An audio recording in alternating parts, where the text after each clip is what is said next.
All right. Good afternoon, everyone. This is Nitha Ramachandra from the NR Sports Show. This is episode 825, joined by a really special guest. Her name is Terrica Jones. She's a talented sports journalist, and she's the founder of Sports Addict Report. Go follow on all social media formats. I'm telling you right now, she does a great job with her stuff, covering sports, and amazing woman in the industry. And first of all, Terrica, I just want to say thank you for joining the show today. Truly an honor to get you on. And how are you and your family doing? I'm doing really well, and a lot of people do say Terrica. I get Terrica and Terrica at the same Oh, time, so so I get a lot of internationals that say Terrica and then Terrica, but I'm doing really well. I can't complain. The family is really well. We have overcame a lot within the pandemic, and I can truly say that within this time span, having family support and then of course sports has helped along the way. So, and I do appreciate you and the honor to be on your show today. Yeah, so before we get, I want to get your name correct. So it's Tariq. How do you say it? See, it's Terrica. Terrica. Okay. Terrica. But I no, I get a lot of people that say Terrica. Like it's pronounced that way. Oh, So Terrica. no problem. Yeah. No. I don't like to butcher names on the show, so No, you're fine. No, I say it's the international way and yeah. So the I want to get to your childhood, and I know you played sports growing up, and you played a little ball yourself. And yeah. when did you get interested in playing sports and getting into sports? And did you have a role model growing up in the sports industry? Yeah. So at the age of 4 is when I started. Actually, my father started teaching me how to play basketball at an early age, and of course, uncles and cousins alongside.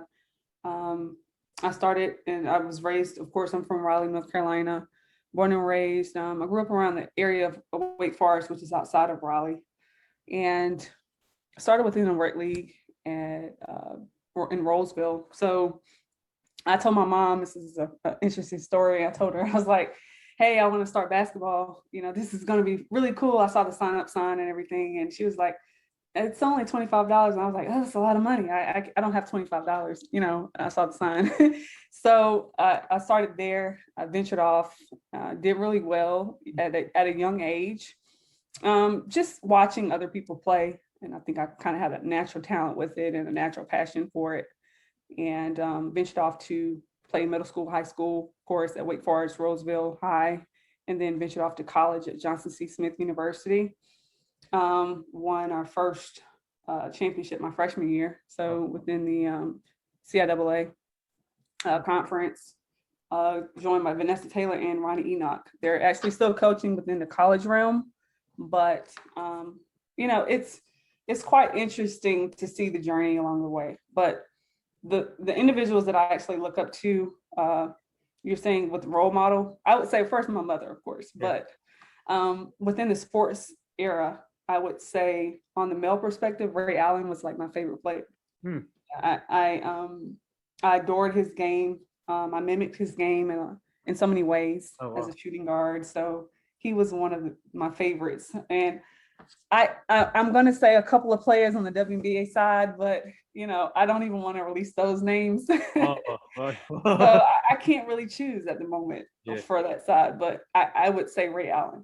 Right on. Yeah, that's a good Ray play. Allen, Good, yeah. good person to choose. Jesus Shuttleworth. I saw that movie 1,000 times, so it's amazing. Yes, my number was 34 in college, so Oh wow. definitely look towards him. Yeah, we've been trying to get him on the show, but it's tough. So I, I could probably help with yeah, that. that'd be awesome. But I want to get to your playing career, and obviously, you were a guard growing up, but coaches coaches these days like to play players in multiple. It's a positionless league now. So for you, did you play like multiple positions throughout your career? Yes. So, well, in college, I played usually, it was either the shooting guard position, the 2 or 3, more of the shooting and slasher. And then, of course, you had to take on the point guard role of being the floor general. And that was sometimes a challenge for me because I was more of the scorer. I didn't have any ball handling troubles, but I love to just shoot. I was more of a clutch person, and those type of fundamentals you have to take on early. And of course, you can handle the ball, but 1, 2, and 3 were the main courses of positions for me. So. Hmm. So this is a two-part question. And what advice did you get along the way throughout your basketball career? And was Ray Allen one of them? And the next part was next thing to this. Do you ever think that you can make it to the WNBA? Yes, I did. I always thought I could. So the first part of, did you say the journey Yeah. along the way? So the journey along the way is actually having the mindset to not give up, having a team support from your, not only on the court but off the court, having family support. And if you're trying to establish a career, if you're trying to get to another level, and I wanted to pursue basketball, and I did that within the college and professional level. I didn't play in the WNBA, but I used those techniques of, hey, Terrica, you can do this. Just talking to myself every day, motivating myself. They're some of the advices. And my mother always taught me to stay grounded, stay humble, and silently grind until you get to where you want to get. And then you can, reveal the talent later. So I would say WNBA wise, I had a tryout for the WNBA combine. I did not take on to it because I thought it was more of a way of just getting people to go to the combine for a money ramp per se, but it wasn't. I felt like since I played in the Division II caliber, that I was going to get pushed to the side. But I was actually offered to play in Peru. Oh, wow. And overseas and Sweden, but I did not take the Peru position. I got into law school. I did not go into law school in Charlotte Law and John Marshall. And I took a job in Atlanta, Georgia at AT&T corporate. And I don't regret it because I think I lived my basketball career. So obviously, some things are meant to happen for a reason. And I would say that I wanted to play in the NBA, and I think I could have, but I didn't take that chance.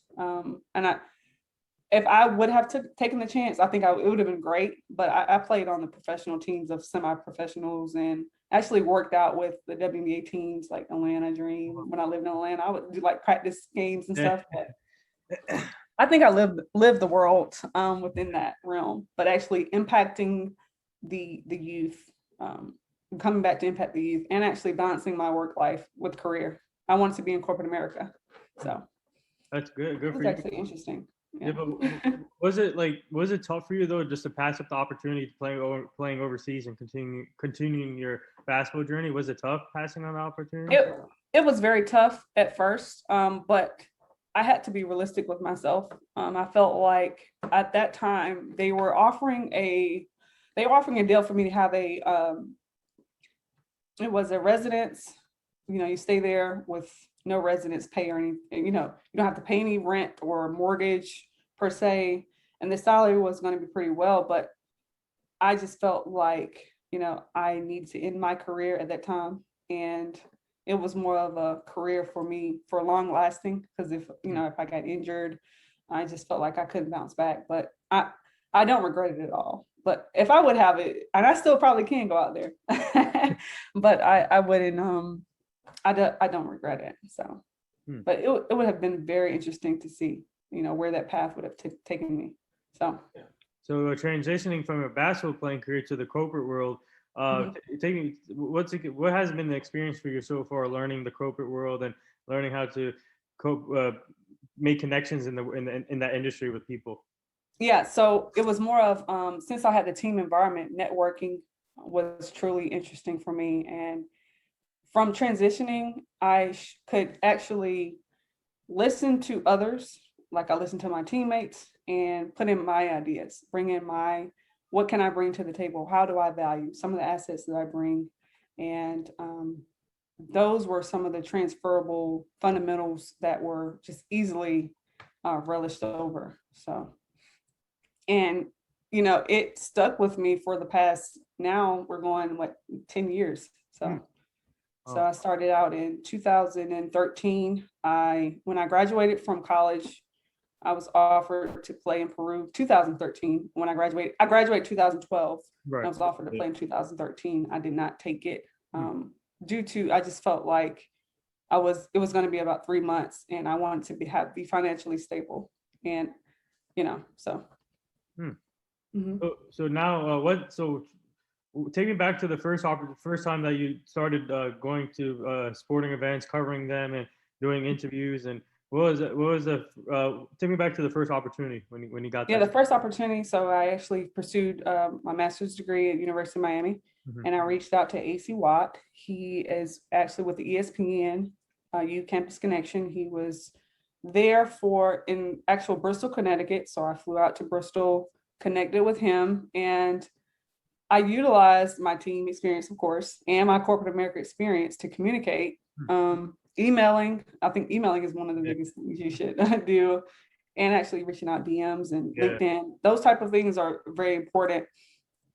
I reached out to him and I said, hey, I'm majoring in communications and I want to pursue within sports. I played basketball prior within my bachelor's career, undergrad. And I think I still can bring some things to the table off the court. And he was like, yeah, sure, no problem. So reached out and I was able to do ESPN interviews within the sports for University of Miami, for the football team for 2 years, interviewed players on the field, flew out to Miami. They would fly out to games. It was a great experience. But Campus Connection, I think, was one of the main things that a lot of kids need to, capitalize on. Actually doing those type of serving with corporate America companies and sports industry companies. So that was a big result for me. And actually working with Kenny Smith for the past 10 years, 15 years. He was actually from a friend back in when I was in high school. My uncle he played professional football, and locking in with still the family of sports, that was a huge breaker for me. And I take that as a plus. So working with Kenny Smith and then ESPN with AC Watts is one of my main contributors within the sports industry, and doing all the camps at UNC Chapel Hill, working at University of Miami, and just being alongside. And I always say being the silent grinder. Yeah. So ESPN. So what was it? What was it like getting your feet underneath the sports industry at ESPN? Starting off at ESPN with AC Watts, you just said, and what was it like just working with that big company? And there's a lot of great analysts on ESPN that you can learn from, and Yeah. example like Jay Harris, Hannah Storm, and all those other ESPN people. What was Yeah. It was great. I didn't get a chance to work with some of those individuals that you named, but some of the ones that were listed within Miami. I felt valued. Yeah. And going to, getting passes to the games, being on the field, seeing all the back end scenes of just everyone. I actually saw a couple of. I did see Carrie Champion in Bristol. Oh, wow. But I didn't actually get to meet her. So I saw her from a distance, but I was like, oh my gosh, this is, it's more of she doesn't even see me, but hopefully I'll run into her, later in life. But I did get a chance to meet Taylor. So I was able to meet her. But it was actually at a Kenny Smith party. So just connecting different ways, but it felt like a dream come true. It felt like a dream come true. But you got to keep that type of like chill moment. You got to like, okay, this is what I do. You don't want to over exaggerate. Those type of things. So for you, what's it like working with Kenny Smith, and obviously a great basketball player, and he's doing awesome things on NBA and NBA TNT. He's so funny on that on the pregame, on the postgame. So with Charles Barkley, Shaq, Ernie Johnson, what's it like working with him? Well, working with Kenny when I worked with the camps, we started back in 2010. I've known him since I was a junior in high school. So I'm 31 years old now. So it's very down to earth. My uncle introduced me to a few of his friends back down in, they were actually in New Jersey and New York area. That's what, where Kenny's, from up north. And he's like, hey, I want you to come to a camp. So I volunteered, and Kenny, opened me, he welcomed me with open arms. And I felt like I didn't have to put on no type of, flaunt or anything of that sort. And he's just goofy, and we're running around, camp and UNC Chapel Hill. It was amazing. He showed us, like, how to do things from TNT, how they're doing things on set, and the trainings for the kids. And he actually walks around the campus of UNC Chapel Hill. Oh. And, those type of things show that, he's a humble person, in general. And I think a lot of people they're like, okay, you're a A-list celebrity, you're on TV every night, and you seeing someone like him walk around, you should be getting chauffeured to the cafeteria. He's walking with the kids. Those type of things you can't, we saw a lot of players. He brought a lot of players in to the camp.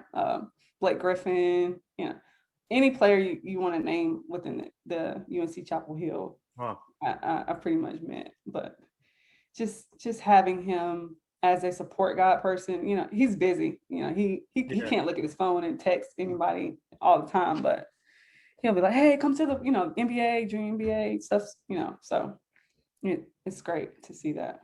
Yeah, that's having amazing. That one-on-one relationship, and actually having relationships within his family, his sisters and his son. His son actually played for UNC Chapel Hill, KJ Smith Jr. So, and I actually kept his son, his younger son, at camp.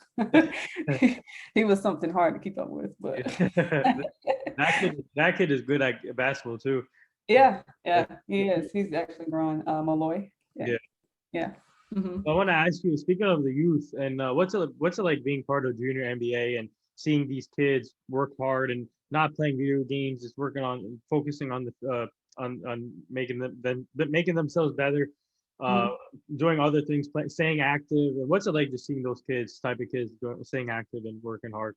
It's great to see that. A lot of kids, you see social media is pretty big, so kids are distracted. But to see kids who are focused mentally, within the academics first, of course, and on the floor, I become like, okay, they were in my era of work when I was a kid. They understand it. They want to be better. They see their weaknesses, they see their strengths, but they're not going to settle. They're going to continue to be better. A couple of kids I'm going to actually name out, if you don't mind me saying this, but a couple of kids that come to my mind. My cousin, Caitlin Jones, she's one of a lot of players I've never seen come through within the era now. She's going on to, she's 13. Her and Mackenzie Graves and Nicholas Graves, they are some names to remember. These kids work day in and day out. So I post them a lot, but when I post kids, I see potential. So having that type of mindset, the kids, you don't have to beg them to go into the gym. That's what you want. You want that. And that makes me blush. Things like that make me blush. You don't have to have attention. You don't need validation. You're trying to be better. So. That's amazing. That's amazing what you guys are doing with the junior. I love junior NBA. I love watching. But within the junior NBA, I would say that, the marketing side of it is really great, going from state to state. We started out, the first time I was introduced was through actually Nikki Graves and Fred Cannon with junior NBA. We started out in Charlotte, North Carolina, when they had the 2019 NBA All-Star, and then it was actually in Chicago, Illinois. So working with Nicole Brennan, Faye Bolton, they actually worked directly with the NBA and having them hand-on, meeting the players, helping the kids from all over the world.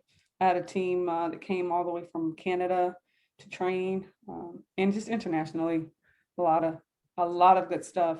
Kids want to be better, but you got to push them. So, Hey, isn't Miles Brown part of the junior NBA too? What's that? The actor, Miles. What's his name? Yeah. Miles Brown. Yeah, he is. Yeah. Did you ever work with him before? Meet him? I did not work with him. I worked mostly with a lot of the players one-on-one, but I did see him. A lot of the players that I've worked with personally I did see, well, besides Blake Griffin and the Joel Embiid was probably one of the main players that I worked with in a lot of group sessions. He's very funny. I know he's within the playoffs right now, but he's a character. And Bam, he's playing with Miami Heat. Yeah, I did a lot of sessions with him.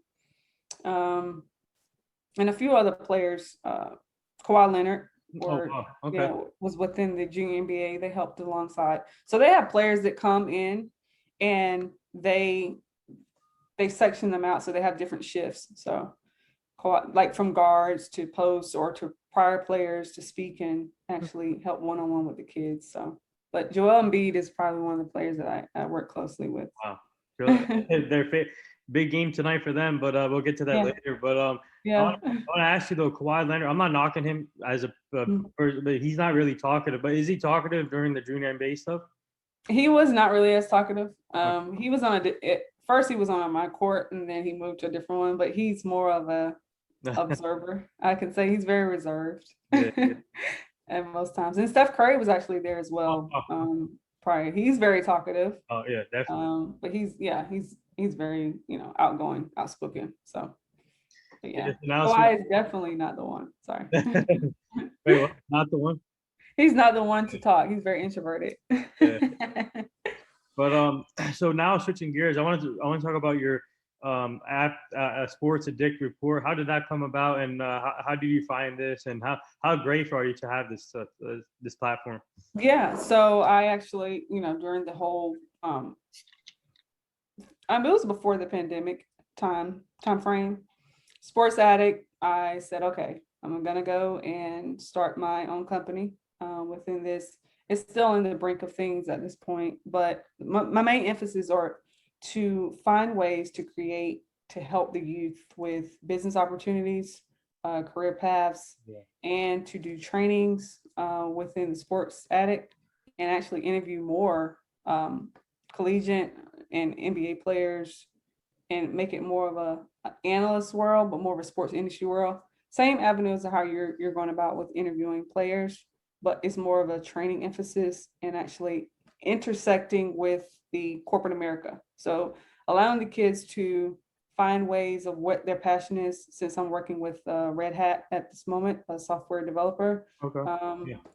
helping them find internships within corporate America companies, not only Red Hat, but just different businesses. So that's where I'm starting out at, and then actually relishing their games on social media outlets, and having the connections with college coaches Oh, wow. in the division 1 through 2, 3, and in the professional level. So Hmm.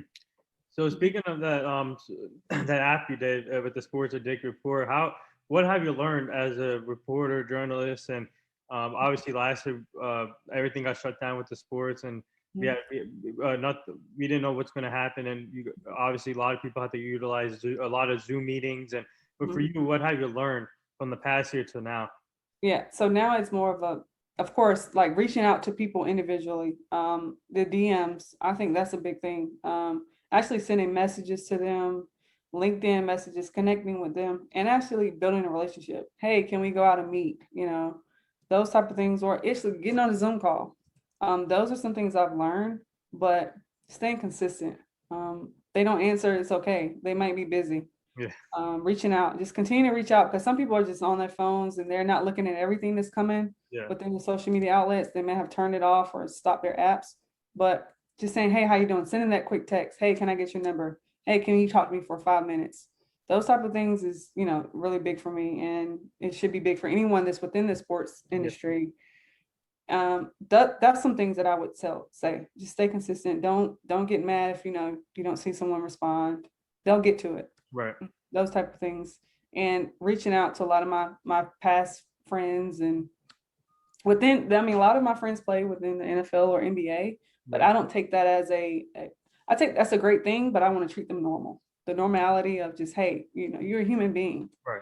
Those type of things it means a lot to them. Even if I reach out to LeBron James, I don't want to say, hey, LeBron, hey, can I get tickets? Yeah. I want to say, like, hey, how's your day going? So those type of things. You're connected with LeBron? I'm not connected with LeBron. I know a couple people that are connected with Oh, wow. LeBron. Wow. Can you ask me if we can get him on the show? No. Possibly. Wow, that'd be huge. But no, but for me, it's like when I have people on the show, it's not about the fame. It's about how hard they worked and getting to know their personalities, their life stories, their journeys. That's what I love about those are the stories I like having on the show. Like how hard they work to get to this point. It's not all about the fame. So It's not about the fame. And I like how you kind of interview different people. You treat them as it's normalization is really big. And you having a face-to-face conversation. How was your childhood? A lot of people don't want to backtrack about that type of stuff, but they really do. They want to see how they got from point A to point B. So yes, you're doing a great, phenomenal job. thank you. And then obviously you have to be persistent in this industry. And I had two people call me the most persistent person on this person on the show. I had Jason Smith on the show, former NBA player, yesterday. And then last year, a couple of months back, I had Allie Clifton, the Lakers reporter. They both call me most persistent person. That's an honor when people say that to you. It's just an honor. You have to stay persistent, and I can say that I was guilty of some of that sometimes. I was getting too busy, caught up in my own world, and not as persistent. But now I'm becoming more affiliated with things. I'm becoming more persistent and making sure the priorities are done, of course. But yeah, that's really big. If you just keep tagging them, they're gonna respond. They're gonna respond. And I talk with Chris Haynes a lot, and I don't know if you know Cuffs the Legend. Who? Are you sure if you heard of Cuffs the Legend? Hmm. Never heard of him. But just looking at talking with different sports fanatics, they're very persistent on their content that they release out. So yeah, speaking of Chris Haynes, I had his brother on the show last year, Mark Haynes. Oh yeah, okay. Yeah, he's awesome. I'm trying to get Chris on the show, but he's busy with the playoffs. So okay, I can tell Chris to tell you to reach out. Yeah. But, I'll definitely give you to reach out to him first, and then that would be awesome. And so for you, outside of doing the Sports Addict report and also the Junior NBA, do you have anything else coming up, like events, or since we're getting back to normalcy soon? Are you planning on doing like in-person events now, or what's the plan? So it'll be more in-person events. I have a few that are with NC State football, working with DeMarcus Jones. He's a cousin of mine, but I'll be doing a few interviews and follow-up content with him, and a few Ty Smith. He's NFL player, so working to be on site with him. He's just actually got traded to the Minnesota Vikings, but we had not had a relink yet or any interviews. So working on some sessions with him to do some scheduling, and then of course whenever the Junior NBA starts back up, help out with the youth there. So, and a couple of AU events that I'm just gonna kind of look into. But Nikki Graves, I'm gonna tell you that name right there. You might want to remember that name. She's gonna be in the next WNBA star. She actually is a coach, but she still can be a star. She's definitely someone that I'm having a lot of back end work with. So. Yeah, so I want to get to an important topic that everyone should be talking about: women in sports. And obviously, it's growing big time, and I'm a big advocate in this because like I said, I have a lot of people helping me out with the show. 3 out of the 6 people that are helping are females that are helping me out right now, and I love helping you guys out, getting every opportunity. And what's it like seeing yourself? And then we can potentially see her finally our first female NBA coach pretty soon here. Hopefully, Becky Hammond or Teresa Weatherspoon. Hopefully, they get it. It's gonna be Becky Hammond. Yeah. I'm thinking. What's it like seeing the growth of it now, women in sports? I think it's a good change. A lot of us have wanted the opportunity, but we're never presented the opportunity, and we have to sometimes take the back seat, and now we don't. We're giving those same opportunities as the males and women, even with the whole weightlifting of the NCAA of when that was presented on social media. You have to be outspoken, and a lot of us have become more outspoken. And nothing against the males. I mean, you guys are sports fanatics just like we are, but I think the change has came into because we have become more outspoken. Right. We have put on the table and say, hey, this is what we want as well. We have hands and feet just like you guys. We can do the work as well. So those type of things, it's about communication. So, and that's being communicated even within the whole social injustice. Those type of things have become a communicative across the world, across the globe. It's really inspiring. I actually last year I had Renee Montgomery on the show last Yeah, year. she's She's good. Oh, I love her. Now she's the co-owner of the Atlanta Dream, and Yeah. obviously I had the coach on Nikki Collin on the show last year too, but she coaches Baylor now. Mhm. So I mean, it's really inspiring. I learned a lot from that Renee Montgomery interview, and what she did this year with the social injustice is amazing. Not only her, but Maya Moore. Kudos to her starting it first. And Yeah. it's just amazing what I'm seeing from the WNBA and the NBA too, partnering up and trying to figure out how to stop this situation. Yeah, it's awesome. Renee Montgomery is a huge name. She is. I met her at the GNBA. She's phenomenal. She has an energetic spirit and she's very positive. So keeping that type of attitude will get you a long way. Yeah. So now we do this fun little segment on the show. It's called the rapid fire segment. You ready? Okay. Kawhi Leonard's laugh or Kevin Hart's laugh? Kevin Hart's laugh. What are your thoughts on these NBA playoffs so far? It's crazy. And I tweeted yesterday saying the Nets and Bucks series is like a heavyweight boxing match. You don't know who's going to win that match. So now it comes down to tomorrow. But what are your thoughts overall, though, in this playoff so far? My thoughts are they are upside down right now. I can say that. I think Philadelphia is probably what blew me from just walking away from the TV, blowing a 26-point lead. I think that was crazy. But I mean, it happens, But if I can say anything, Phoenix Suns, the way they move the ball, I mean, carry on. That's a championship caliber team, and hate to say it, my team is out. I'm a LeBron fan all day, but I mean, I'm a Lakers fan, but my team was, I support the Hornets, of course, but we got to get there. But that Phoenix Suns team is something.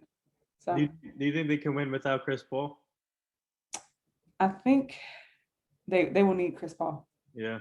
They'll need Chris Paul as a facilitator. Hopefully he'll be able to come back, but they're still stating that it's like, up and down, right? With this whole COVID. So they'll need him to win it. Favorite memorable sporting event you've been at, and favorite memorable game that you played in your basketball career? Favorite memorable sport event that I've been to. This one's tough. I would have to say this is tough. I'll just say the Hornets game for now. I would have to say the Hornets game and probably the Blue Jays game for the Toronto Blue Jays. Yeah. And then the event for college event was the 2012 event for Michelle Obama came to our game for CIAA. She actually came, and we were able to meet her for Johnson C. Smith in Charlotte. So she came to the Spectrum Center. I think that's probably my most memorable moment. Yeah, that's amazing. What was the All-Star experience like in Chicago, covering that All-Star game and meeting different people? And I saw that on TV and it was awesome. It was great. I can say I actually I did the actual NBA, the junior NBA session of it. But I give it a 10. I definitely I've never seen anything like it. People come up from all over the world to see, different people play, different players. It was amazing. I can't speak anything about it. You kind of got to be there, and just seeing all the good fun old players. So yeah. Favorite music? R&B, rap R&B. I actually listen to a lot of country too sometimes. It's weird. Country, gospel, of course. And I'm starting to watch more YouTube, like videos and, the whole reels and everything. So I like a lot of comedy, but yeah. Your most memorable interview you've done? Most memorable interview, I would have to say Chris Haynes. Oh, yeah. Wow. Okay. Yeah. Yep. You want to hear mine? Yeah, let me hear yours. All right. Isaiah Thomas on my 25th birthday. Really? Yeah. Nice. Oh my God. Yeah, actually, his daughter helped me out with that, and it took me like 4 months to get that done. And she said, "Let's do it on your birthday." I said, "Okay." So he came on my 25th birthday. So That's awesome. Wow. yeah, that was last year, and it was amazing to talk to him. Obviously, a legend in the game. Mhm. Obviously, he Yeah. did a great job on NBA TV. So Yeah, yeah. definitely. You're gonna have to go link up at the TNT Center one day. I know. I got you. Got to help me out with these events now. But we'll talk all fair with that one. But Yeah. what? So outside of working, what else do you like to do? Outside of work, I would say, just playing with my puppy, laying Yeah. around the house, relaxing. I just love to play basketball too, Mhm. outside of, and not like pick up basketball. It's like I play horse, just a regular nonchalant. My leisure of reading during my leisure, Mhm. reading and just spending time with family. Yeah. Do you think? These two teams tonight? Do you think the Sixers or the Jazz will force Game 7 tonight? Yes. Both of them? No. Yeah. Oh wow. Okay. Yeah. I think so. We'll see. I think now it's going to be about just like everyone being glued to the TV. So I think so. Hmm. I had the Lakers in 7, but of course I was wrong. Funniest person that you work with? Kenny Smith. He's funny. He's funny. Yeah. So I got to ask you about this trade that went down today. Kemba Walker going to the Thunder. What was your reaction when that trade happened? And obviously Al Horford going back to Boston. That was weird. Yeah. Like but I mean, it is when I look at stuff now with trades, it's more about, I would say it's about what the NBA needs and it's about what the team needs. It's a decision made in the higher ups. So I don't even fight it anymore. I just look at it like, are you serious? Is this like a cap or something, a salary cap thing going on, or So I'm like, okay, it's whatever. But I was shocked. I was really shocked. Yeah. So what are your thoughts on these the crazy coaching situation right now in the NBA? It's not even the season's not even over yet. We already have 7 openings, and then Yeah, I'm looking for Brad Stevens to make a move now. I think that's where I'm looking at.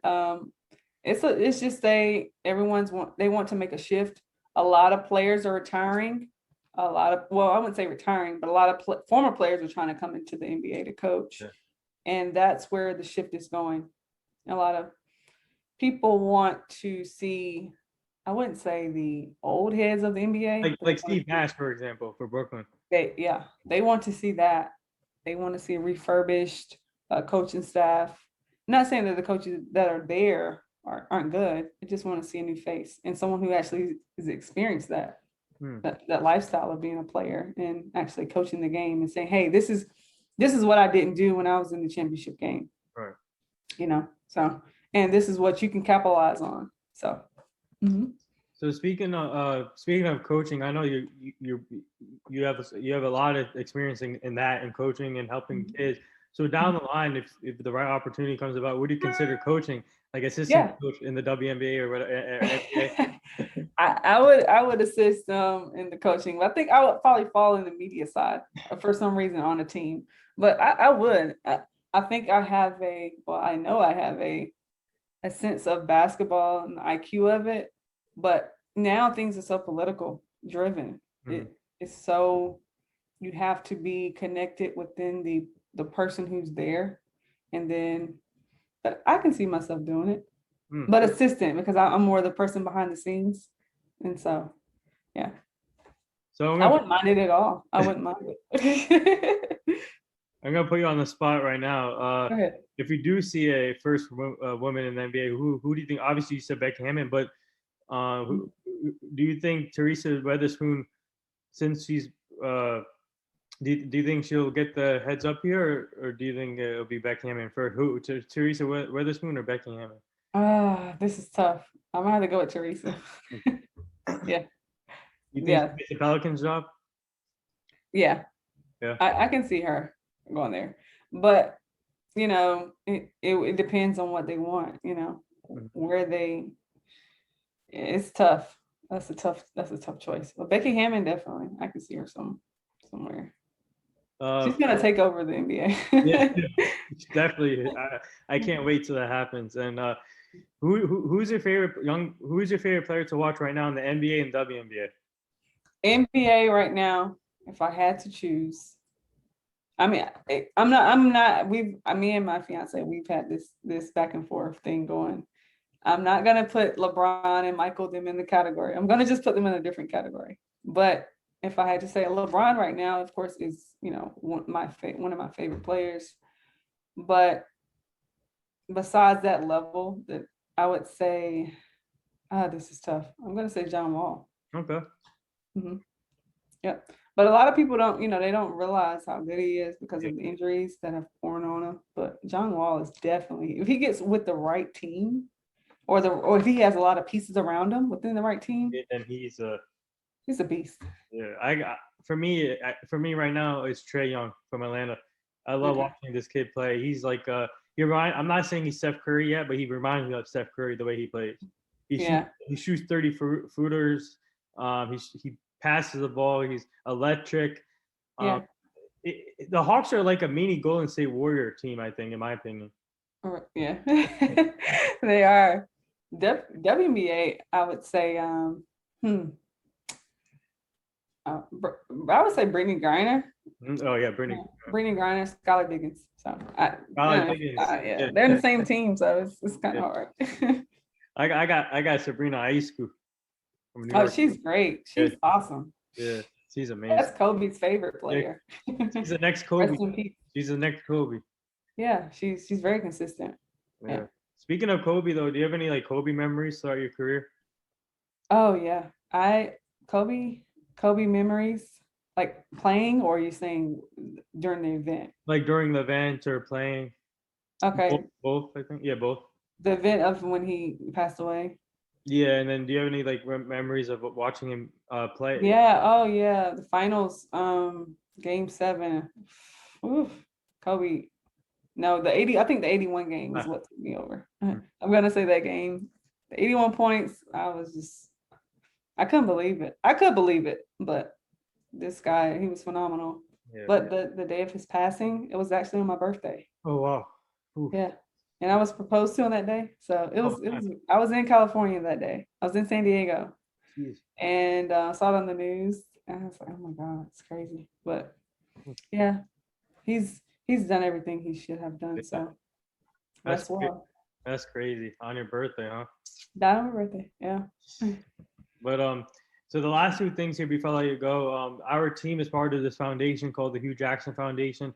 We're trying to help him. He's a former NFL coach, but he's now the offensive coordinator at Tennessee State with Eddie George, and we're trying to help him prevent human trafficking and making sure the community is safe and the kids stay safe. So I'll send you the foundation so you can go check it out. Yeah, I definitely thought. And the last thing here, would you like to say anything to all the nurses, doctors, and essential workers right now? Yeah, I just say this. Thank you so much for, taking your time out of your busy lives, of course, to accommodate us all and, bringing this world back to a healing place. So, but it's an honor to actually be talking to you, to be living. Health is wealth. I'm going to preach that every day now. So. Yeah, and for me, I always, whenever I post something workout wise, my hashtag is Mama Mentality. I keep that. I saw that. Yeah, that's my hashtag.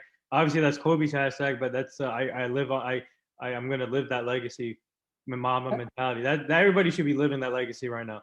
So, yeah, they should. Yeah. Yeah, definitely. But well said. And there it is. That wraps up episode 825 for the End of Our Sports Show with the talented sports journalist Terrica Jones. You said it exactly the way I actually like it too. I like it. She's the founder of Sports Addict Report. Go follow on all social media formats. She's amazing, inspiring, the best. Thank you again for coming on the show. It's truly an honor, and we would like to have you back as a returning guest at some point so you can meet the full team. But keep up the great work and stay safe. All right. Thank you so much. I really appreciate it.